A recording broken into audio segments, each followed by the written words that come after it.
evening, everyone. It is truly an honor that you came to be with us here. I'm ecstatic to share with you tonight. Daniel. Yes. Hi, everybody. I'm Daniel Burkholder, along with Kimani. We're the two people that kind of initiated this project and kind of have been working on this piece for a while now. And this is kind of our kickoff to our latest kind of iteration of the work that we're going to talk a little bit about. And so kind of what we're going to do tonight, just to kind of give you kind of the overview, is we're going to talk a little bit about kind of the beginnings of this project and kind of where it is right now. Then we're going to surprise some of the performers that are here with us and ask them some questions to talk about their experience making this work with us and their thoughts on it. And then we'll open up for questions from anyone who would like to ask us any questions. Yeah? Sound about right, Kimani? It sounds perfect. Excellent. Do you want to go ahead and start us off and talking about a little of the beginnings of this? The beginnings. Well. Oh, should we do introductions first? I think so. And have everyone introduce themselves? Yes, and I also just want to say that the name of this project is Embodied Truth, Finding Ways to Move Together. And we're looking through the lens of race and gender, dealing with parenting. So I am Kimani Fowlin, and I'm going to turn it over to Daniel. Who are you? I'm Daniel Burkholder. I think I said that. So maybe, just really briefly, Kimani and I have known each other for a couple decades. We won't quite say how many, but since we were both undergrads together, we were at Sarah Lawrence College, just outside New York City together, and we were both in the dance department, and we danced together a lot. We were in some pieces together. For a while, we lived in New York City together, and I actually even worked in her parents' restaurant for a while, and so we have kind of a long history that led up to this moment of making this work together. About a year and a half ago, we really started in earnest on the project. And what I think we'd like to do is go around and have the different people who are here who participated in this iteration just to, kind of introduce yourself and just say, a sentence or two about who you are and what you do in the world outside of this project. So maybe Sarah, I'm looking at my little grid here, and Sarah, you're the first one that I see. So Sarah, can you go ahead and introduce yourself? Hi. And I would say my mom and Barbara are here, and my friend Ashley, and the people I know here that I haven't seen in a while. I'm Sarah Moore, and I actually was a dancer and haven't danced with a group for decades. I was doing a lot of ecstatic dance and stuff, and so this was my first going back into the world of working with other dancers. And I actually have other thoughts to share, but I'll wait and share those later. So Sarah. Great. Thanks, Sarah. Thanks. And Tisiphani. Yes. Hey, I'm Tisiphani Mayfield. I am a dance educator here in Milwaukee, and I thoroughly went through an emotional gambit with this piece and with this project, and thank you for sharing in it. Mair. Hello. I'm Mair Culbreth, and I'm an assistant professor at UWM and have been a dancer forever, probably since I was 3. My grandmother, actually on my dad's side, was a dancer, so he got me started early. I lived in San Francisco for many decades, and then came here, and I'm so happy to be here in Milwaukee and to be working with this project and this group of people. So thank you. Thank you. And then Rita. So I am Rita. I'm actually not a dancer. I am not a performer. I am a parent who was just very interested in participating in the project and went out on a limb to be able to be around the likes of, I'm just appreciative that they welcomed me with open arms and allowed me to work with them. Great.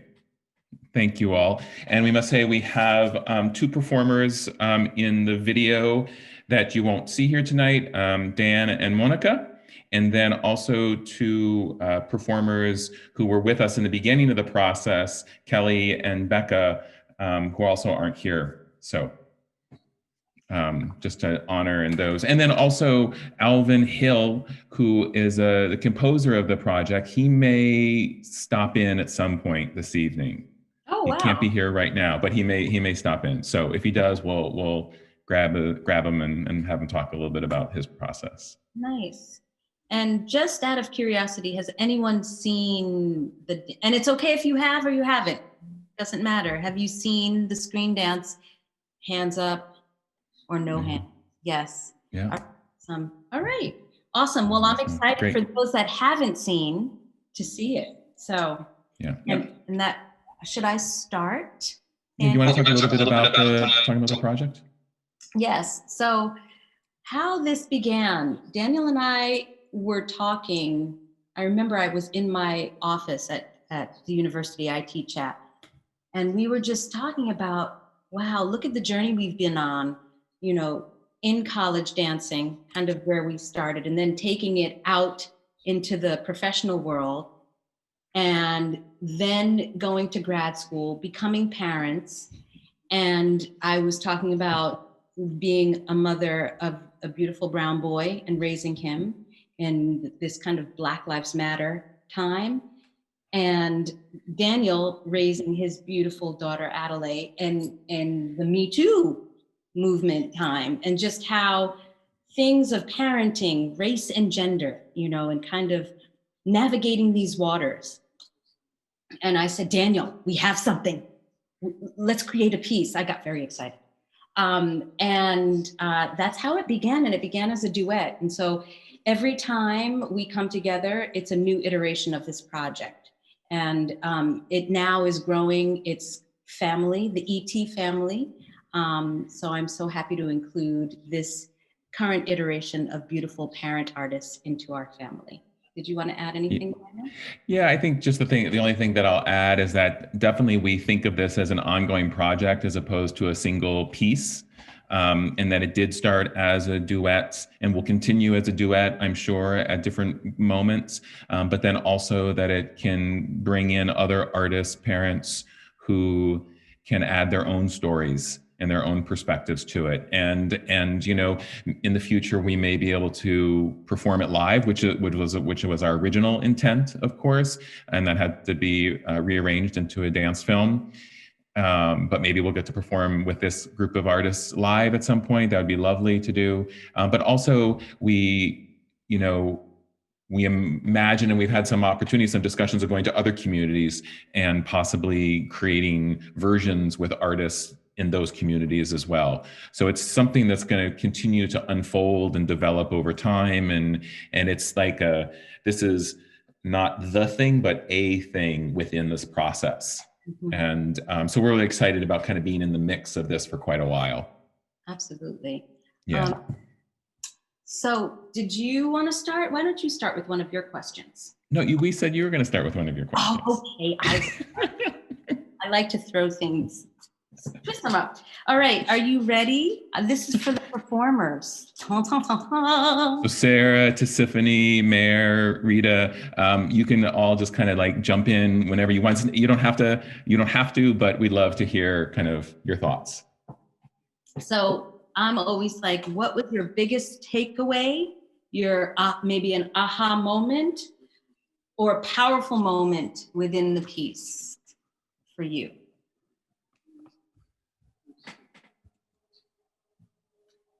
And who would like to speak first? Sarah, Mair, Tisiphani? Looks like Mair's getting ready to say something. I don't know. Yeah, she's moving out of the place. How can you tell?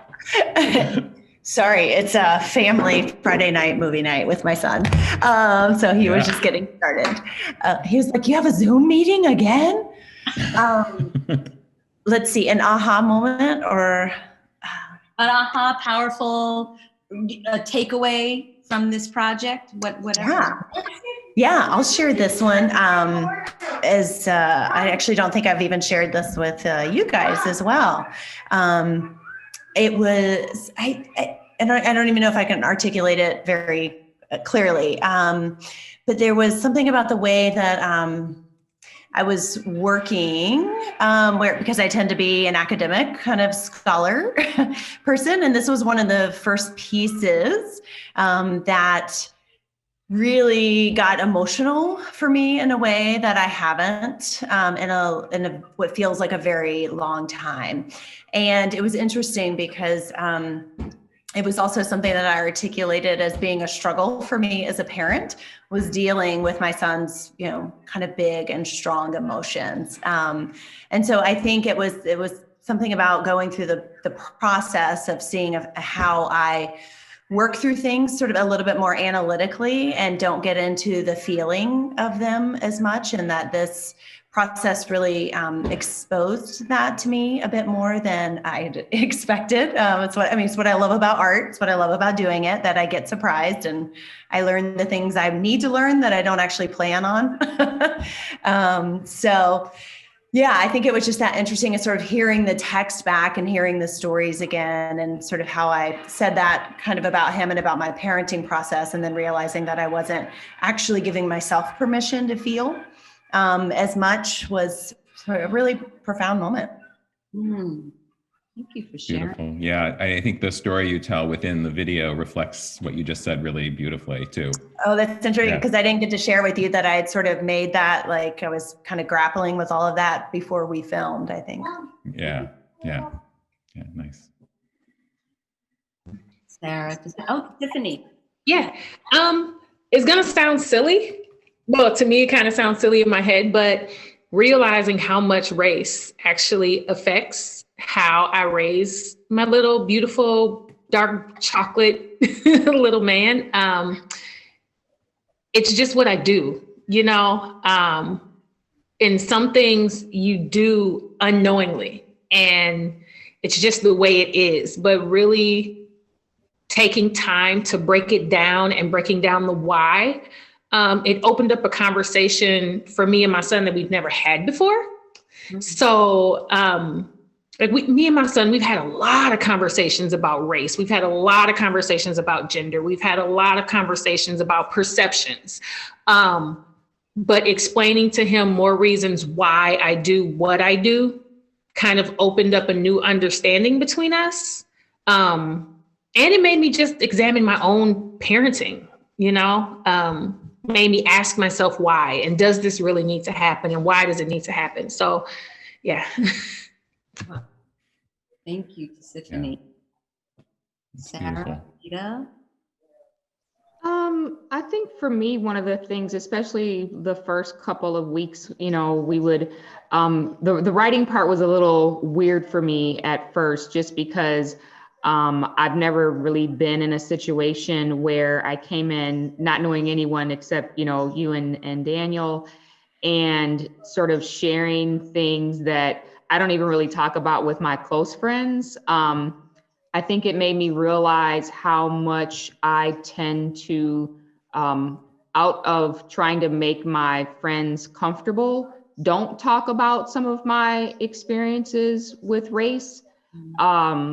Just when I think about my mixture of friends, I've got quite a few, white friends that, we hang around, we have fun together. But I realized that to try to make them comfortable, I have a lot of times just not talked about significant things that have happened to me and sort of shaped the way I've raised my kids.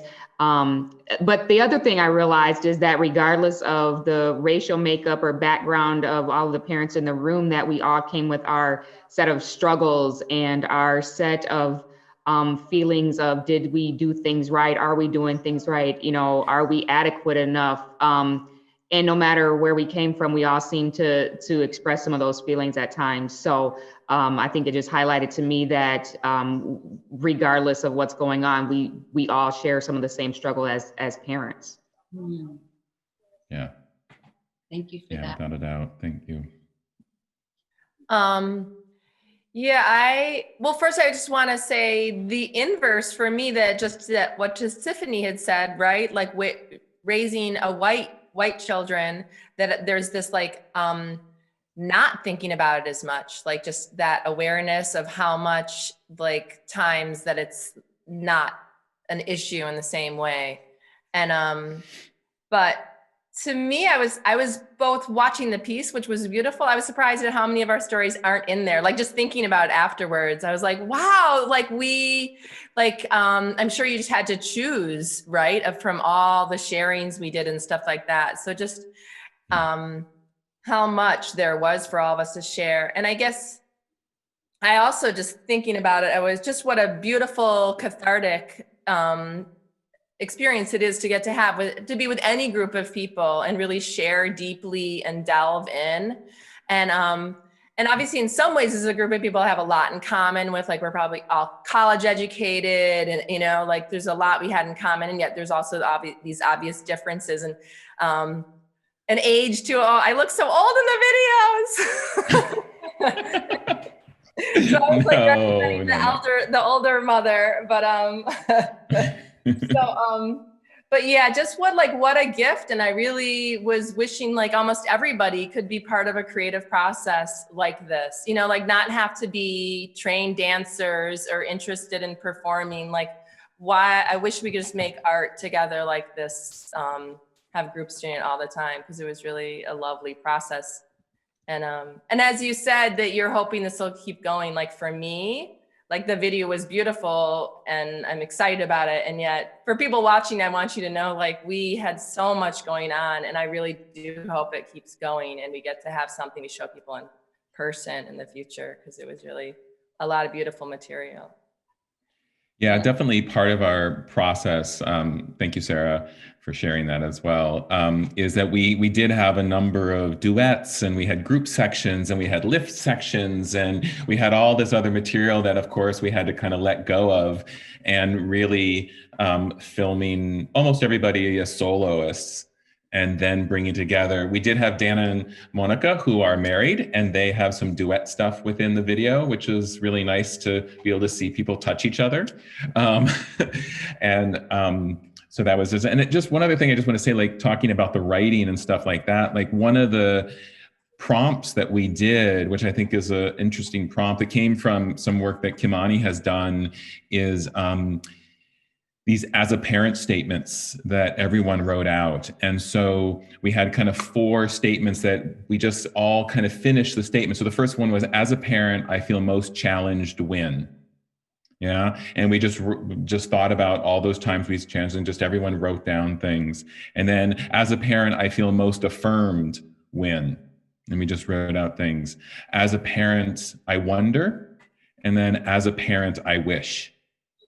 And so we kind of had these 4 statements that we used to kind of help mine thoughts and materials. And you'll see in the video that those are kind of divided up into sections and used kind of as kind of. It frames it. Yeah, they frames the piece in many ways, as well as everyone in it telling a story about being a parent as well. Your turn. My turn to ask a question. We're going to ask one more question of the performers. They kind of, and everyone's kind of started answering some of these other questions. Well, I'm wondering if the performers have had a chance to watch the video. Yes. Not yeah. Tisiphani, no, not Tisiphani. Okay, that's fine.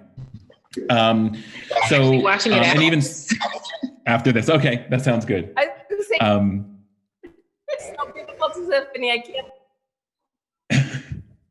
So watching the video, wondering if for those of you that did watch the video, wondering if there's any things that stood out that surprised you watching the video, or even something that you missed that we had done in our process that wasn't able to be included in the video. just kind of that reflecting on that. I can start. I mean, just off like the top of my head, one of the things I thought about was it felt, and maybe it's a part of seeing it more in solo than in the group, was that sense of loneliness or isolation that sometimes comes with parenting, I think permeated a little bit more for me in watching it. Yeah. So that was a bit of a surprise because there was so much sort of, I think, group support in doing the work together, in a support around sharing in the challenges and joys of parenting. And then the other thing that was a surprise was, and I think Sarah may have mentioned this, but I was super happy to see Dan and Monica doing our duet. I was like, oh, there it is. Oh, good. Since none of us could actually dance together. So.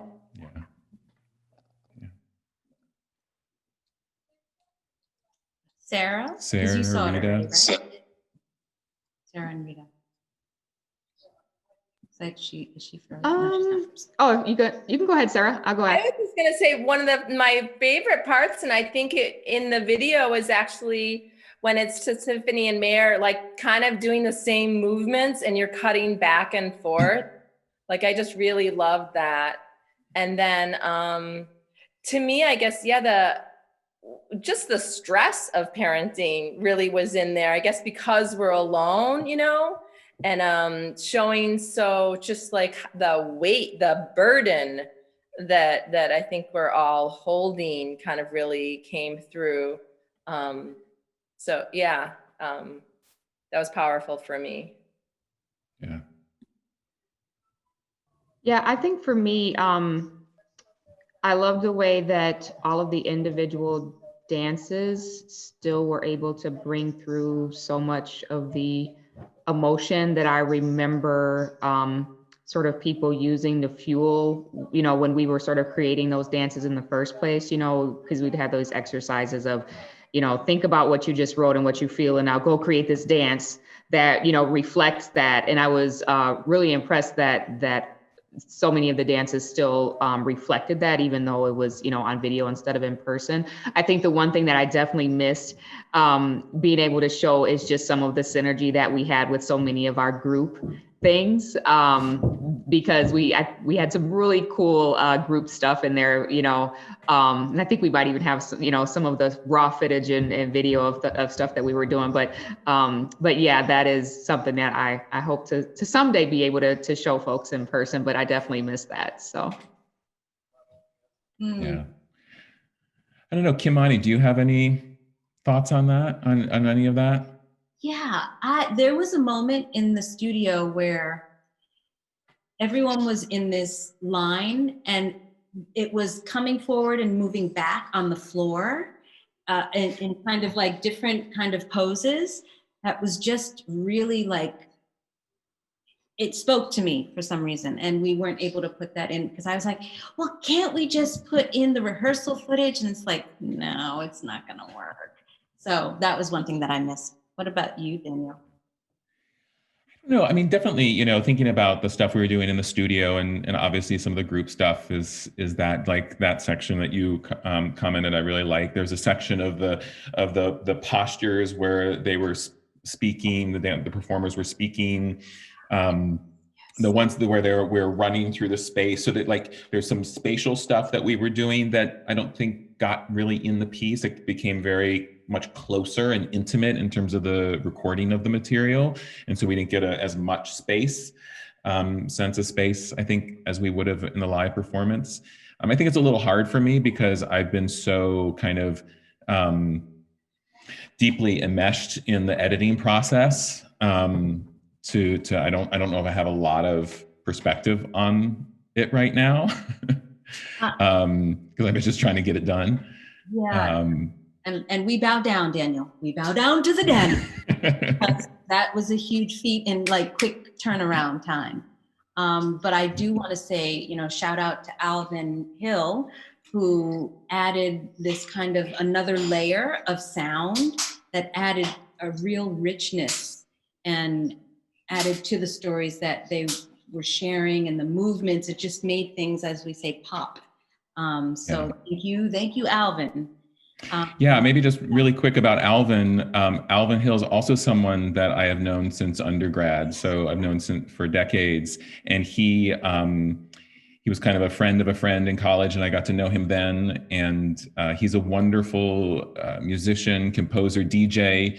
He was in the Detroit techno scene back in the day when it was becoming a thing. He was right there when it was happening. And he works at the University of Michigan, where he teaches and does production stuff. And so he's based in Ann Arbor. He grew up in Detroit and stuff like that. So he's someone I've collaborated with a number of times over the last couple of decades. And so it was great to have him as part of this project as well.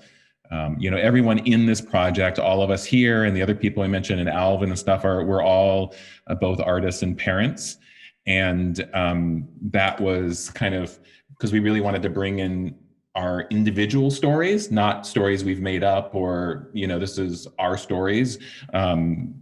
So having that group of artists to work with was really powerful, And I just want to add to, in terms of stories as the kind of core part of the work. This is what kind of generates the movement. Everything is coming from our personal stories of parenting or being parented. So, yes. So I just had an idea, Kimani, actually. Is the thing in the video is that all our performers tell their stories, but we don't tell our stories. And in our duet work, we each have a main story that we tell. And I think we should tell our stories, and then we can open it up for questions anybody has. What do you say? Okay, and I would also say, if it inspires you all, everybody in the house right now, to tell a story. I would love to hear. Hold on, Daniel. Yeah. I'm sorry. I'm just excited. Oh, no. But if any of you want to share a story, it would make it so rich and beautiful. And if you don't want to, that's fine too. It's just I'm happy that you're here. Okay, Daniel, go. I was just going to say, and when we've taught this workshop with people, we've talked about stories of being parents or of being parented. Right. So there's both those things. And often we're talking about parents, but there's also this whole level of being parented that is also in the mix as well. Right. And for those of you that don't have children yet, you were parented, so you can talk about that. Yeah, if you so care. Okay, so join in. Start us off, Daniel, since you brought it up. Yeah, I know. So this is the story that I always tell, so it's not a big deal, but it's probably many people have heard this story. And it's a story of my daughter when she was about 2.5 years old. And we were still living in Maryland, and she was kind of learning how to kind of go up and down stairs.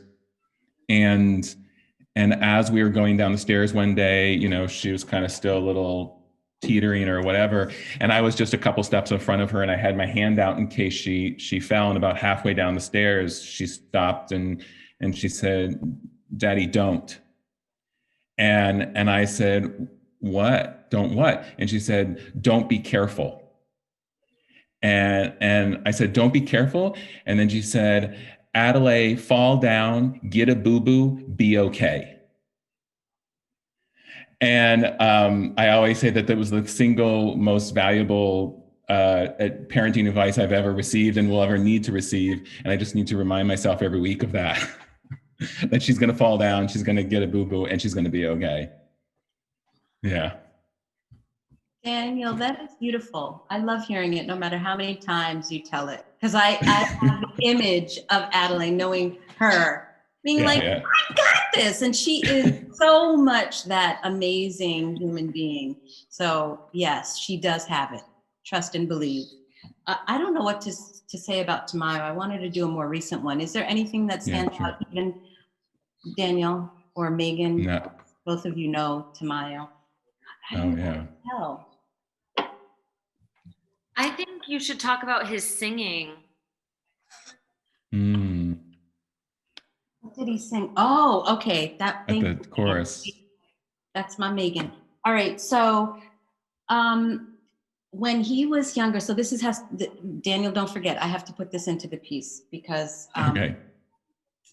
Mama Hazel, who is my second mom, I call her, she would sing, "You are my sunshine, my only sunshine," etc.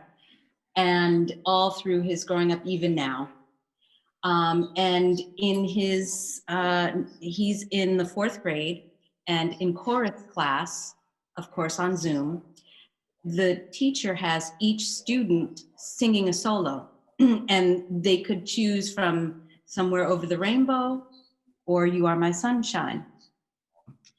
My child, I was like, oh, I'm so excited, right? And so I'm sitting in the living room because I said, please, next week you have to do this. And he was like, okay. Right before he was getting ready to do it, he broke down and cried hysterically. But I'm here watching him. I didn't come over and hug. He was like, I'm okay. And he just like needed to go through this before he then sang for his class and sang this song. It was so beautiful. And I have it. I wish I could share it with you all. But it just was like, that heartwarming moment. And I was crying as he was singing. That's my story. Yeah. So if anybody has a story that they want to share, that'd be lovely. Or if anybody has any questions or anything else. Yes, Sarah, go for it. I just wanted to say, I don't know if we said the reason why Daniel and Monica aren't here, I think. Two of our other dancers is because they just had a baby like 2 days ago. Yes, and in the film, you'll see a very pregnant Monica. Yeah, that's for sure. Can I also bring attention to the quote that Megan wrote in the chat? Yeah. The fact of storytelling hints at a fundamental unease, hints at human imperfection. Where there is perfection, there is no story to tell. And that's by Ben Okri, a Nigerian poet and novelist. Thank you for that, Megan. Always with the great quotes. So, any sharing of anyone else? Rich stories from your parenting or being parented? Or questions, comments. You can also write things in the chat if you don't want to like speak out loud.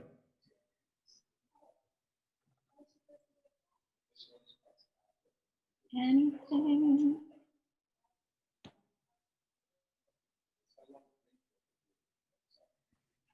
This is Barbara Richards, and there are 2 moments. There's 2 sections, pieces in the whole that I think I would like to bring forward and give my reactions to. There's you're giving a list of emotions, and in the beginning, it's like the dancer is following that list, and eventually there's too many words to follow the motion, and so we get deeper into past the words, just into that there's emotions and there's feeling and there's movement. So I like that place where we really get past the intellectual part and get into the feeling part. And that happens again at the end when individuals are saying there's a little bit, and then it gets to be too much. You can't follow what's each one's saying. And that also then draws us into that moment of all these people are together. There's this depth and to the emotion piece. So I wanted just to share that, and thank you for doing that. Thank you. Thank you very much. I have a cute story that I don't think I told it at all in in our process, but I was just kind of sitting here thinking about it when you were talking about singing, Kimani. And I had took my son to the doctor's office. I think he might have been 4, maybe 5 at the time. And they were trying to give him a shot for his vaccine, and they wanted to distract him. So they said, how about you sing a bedtime story? And he goes, a what? They're like, a lullaby. And she's like rockabye baby. And Tikis goes, rockabye what? So she's like, what does your mom sing to you before you go to bed? And he goes, smile, even though your heart is ouching. Smile, even though you're really sad. Smile, because mommy loves you if you smile. And I was just kind of sitting there, and the doctor just looks at me, and I was like, hey, I can't think of songs to sing at 10 o'clock and 3 o'clock in the morning. I don't know. But I realized that I never sang him like a true lullaby. I only sang like R&B songs that I knew. So my kid is walking around singing like "Rain Down on Me," and I'm just like, oh. I love it. Yeah. That's great. Anyone else want to share?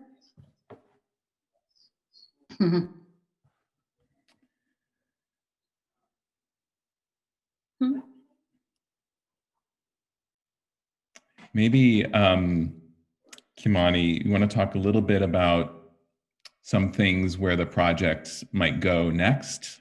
Oh, yeah. Some ideas, just to kind of frame that a little bit, that arc. Well, in the current state we're in, I don't know how soon we'll be able to do this, but it's on the horizon, and hopefully sooner than later. But we have been asked to come to Lebanon to bring this piece to work there, and we're very excited. And we'll hold that excitement for when it does happen. Yeah. Daniel, you have some interesting things that you're bringing into the realm, maybe that you want to touch upon or not. It's up to you. I don't know. I mean, I think one thing that we just have been talking about recently, just even in just the last couple of days, is, and this is going back to something Sarah said a little bit, is offering a workshop that would go through a number of the creative processes that we've used to make this piece, for anyone to join in and kind of participate in it, starting with the workshop, starting with some of the statements, some of the storytelling, but then also devising movement and developing some kind of movement together. Probably, in the short term, that would be some kind of online Zoom workshop type thing where we could all participate, but certainly developing it for a longer term that we're able to offer it both live. So I think that's something that we've done a little bit of that in the past, but I think we want to really develop that, to have that to offer communities, for everyone to be able to reflect on these things in kind of a substantial way. So that's definitely one thing that's being developed.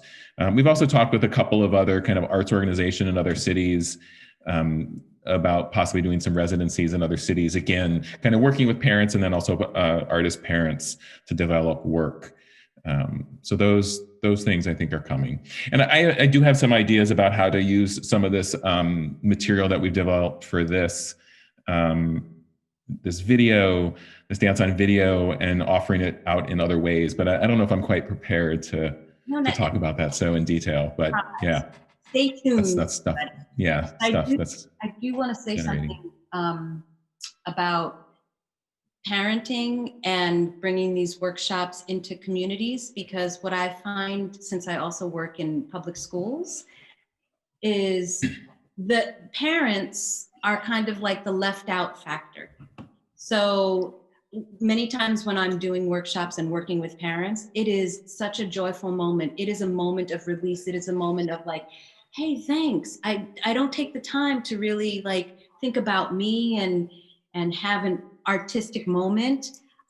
So I look forward to, like, because I know Megan in the room, she works at a high school, and like, imagine bringing those amazing parents into a workshop to work with them. So I just look forward to hopefully bringing it to your school one day. So yes. Really? Go ahead, Stone. Okay, this is Tree Moore. This is Sarah's mom. Hi. Hi, everybody. Hi, Sarah. It was such a delight just to see my own kid here. My kid, not exactly a kid. In fact, yes, she's getting gray hair. True. One of the things that it doesn't show up a whole lot, Sarah. Don't worry about it. Anyway, I keep thinking it would be great also to have the grandparents and the grandchildren somehow in some way. I mean, there were pictures of the children. I don't know about grandparents, but I just think that would also be a very fertile way to express relationships, genders. I don't know about the whole racial issue in terms of grandparents and parents, but I could see that being another place you could expand into that would be very creative. And the difference between the grandparents and the parents and the children, there's I don't even know sometimes whether I understand the language of my grandchildren at all. It's different, but that would be, I would love to see a further expansion of this in terms of relationships. Thank Yeah, you. that's a really beautiful idea. Yes, I love the intergenerational connection. Absolutely. Thank you for that. Yeah. And I'll just in that spirit, I'll call out my Aunt Sue and Aunt Sarah, who are both joining us on the call, and thank them for joining and being here. I really love having them here. So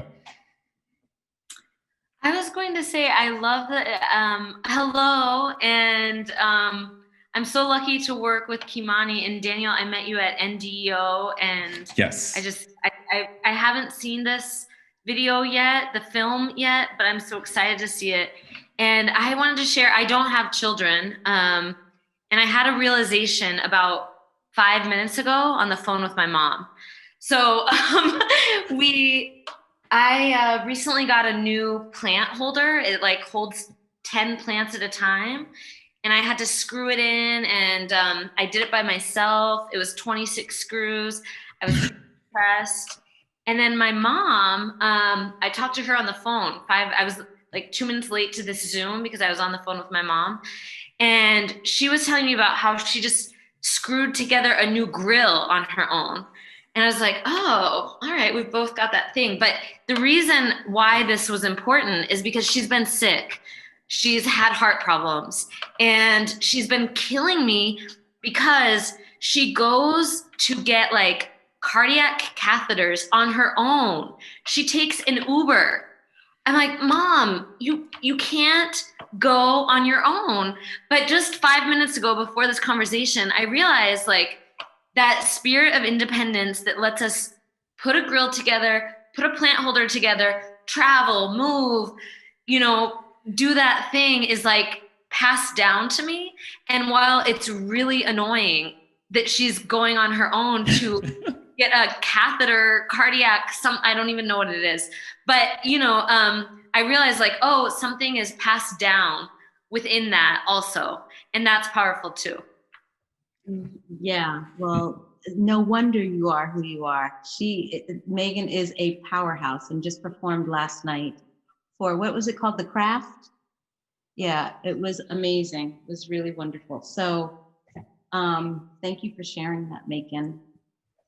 Yeah.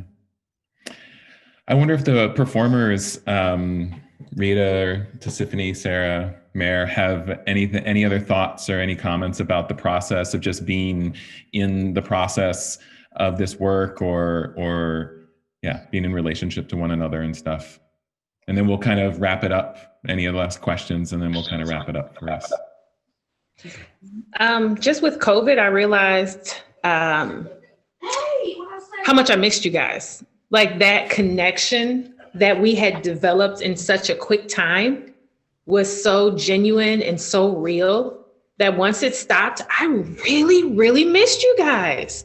Like I smile when I get your texts. Do you know what I'm saying? And I'm gonna lie. Like where I am right now is where I'm at all day. So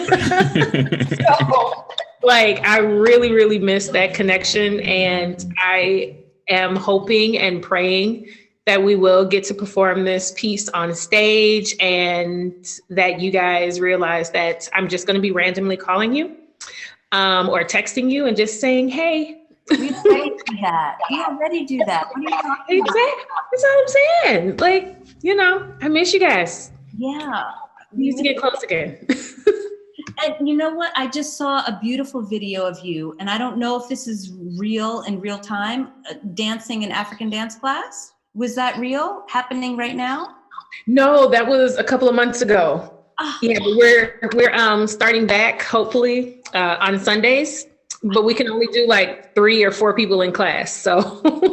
Well, that was a whole bunch of people. I was like, wow, is this now? I was excited. I wish it was. I saw you, Tisiphani. I was like, I was yelling at the screen. Yes. So just know that there's a lot of love up here in New York for you and everybody there. I wish I was back in Milwaukee so badly. Okay. Anyone? Sarah? I mean, I guess I would express gratitude to you, Kimani and Daniel, for bringing such beautiful questions and like bringing us together to like share with each other so authentically. It was really a gift to be part of that process. And yeah, I love the idea of continuing the process both with us and also maybe as a model that can bring other groups in it or go into workshops and things like that. Like, I think it's super fruitful and needed, and like touches my heart to just think about like positive ways to be moving forward through this like really hard times, you know, to actually like have the medicine, like this is some medicine that you're working with. And so I want you to like take that medicine, like you've brought it to us, and we got to connect to each other and offer something and maybe continue to offer it, but it's good medicine. So thank you. Can I tell you what's also some good medicine is that song that you bring into the film. That's some good medicine. Oh, and so you watched already, Mom? Did Mom watch this? Yeah, because I got that song from my mama. Oh, that's even better. I didn't know that. I wish we could have you both singing it, because it's just such a like tears for days. So thank you, Sarah. Thank you, Mom. So thank you. Yeah. Rita. Yeah, I think for me, just being my first time being a part of anything that was on the creative side. I mean, I've done stuff, but it's always been just me following instructions of someone else. I've never, you know, had to sit and think and create things on my own. So just very appreciative of being able to join that process. Realizing that, my goodness, you could connect with a group of humans really quickly. Because I don't think it was more than 1 or 2 weeks, and I felt extremely comfortable all of a sudden being vulnerable in front of people that like I didn't know. So yeah, it was definitely a growing process. And when I think about things that I want to show my kids, they were really surprised that I would even consider something like this, because it is very far out of what I would call my normal self. You know, I'm a sort of a structured person, a rigid person. I don't really partake in things that are sort of way out in, you know, left field one way or the other for me. And so I was actually glad that I was, you know, at least able to model some of the behavior that I'm hoping that my kids can do, because that's one thing that I wish I would have passed more along to them, is just the willingness to sort of get out there and do things that are sort of outside your bubble. So, you know, I'm just glad that I was able to use this opportunity to hopefully be a little bit of a model for them too, that, you know, old dogs can learn some new tricks here and there. You're beautiful in it. You're beautiful. And so commanding with your words and storytelling. So thank you. Thank you. Mair. I feel like I'm just a parenting project here in process. We've moved on to the Beyblade station now. Yeah, Bay battles. So yeah, and this is probably the thing, one of the things that I would say that I've had the most gratitude for is, I think as a career person who had a child later on in life, there was a sense of when I became a parent that it was a little bit of a liability in a lot of ways, or in a lot of spaces. And so I had to figure out how to balance that. And this was a place that I felt, even now, where being a parent and having that like ongoing conversation happening while doing things, or having him and his stories and his presence be welcome in the space, was such a gift, because it wasn't something that I had experienced yet. In sort of that figuring out how to find the integration of the worlds that I exist in. So thank you for that. Thank you. And you know, it's so funny that I know Alvin is here, but I just want to say before we introduce Alvin, hello Alvin, that to have it as a child-friendly space, it was an interesting journey for everybody, right? To say, no, really, it's okay. Because we are so used to being like, okay, or quiet, or like go off. No, it was like, if they came in and were a part of our moving, they became part of it. and it was fine. So it was just a kind of beautiful allowing of just holding space for everyone, with children, without, and they can come in and be a part. Yeah, I mean, certainly in our rehearsals, as I think it's been clear, like the children were allowed, were invited, were encouraged even, and they were always the priority. So even if we were in the middle of working something and a kid had ran up to the parent, like whoever it was, like that was the priority. Yeah. And sometimes people were dancing with the kid on the hip and the whole nine. But it was to really, and sometimes I was directing, and like I was holding someone while they were dancing, and we were passing around kids, and definitely that feeling of making sure that our roles as parents were kind of in the forefront of everything we did. Honoring our parents. Honoring that, definitely. So yeah, so maybe we're kind of thinking about wrapping up, but now we got Alvin here, and we got to like introduce Alvin. So Alvin, the man in the mask, has joined us, and I believe he's probably in one of the theater spaces at University of Michigan right now, getting done with the production. And Alvin, I've told him a little bit about that. We've known each other since undergrad as well, and that we've collaborated a number of times, and a little bit about you as a composer and a DJ and a musician and all of that stuff. But I don't know if you want to say anything just about working on this, or your music, or anything that you want to just share with everyone. Can everyone hear me? I just want to make sure you can hear me through my mask. And I'm never quite sure how loud I have to speak. But, I think this was a wonderful project for me to work on because of some of the things I heard as I was coming into the meeting, because it was such a child-friendly space, and it was wonderful to hear you all talk about your children and talk about those things that you love about being a parent, and those challenges that you face being a parent, because I'm facing them too.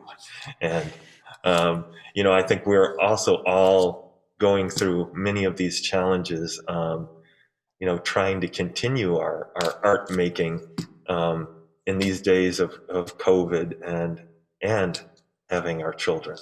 So it was just a wonderful opportunity and experience to be able to share with all of you in that way. Yeah.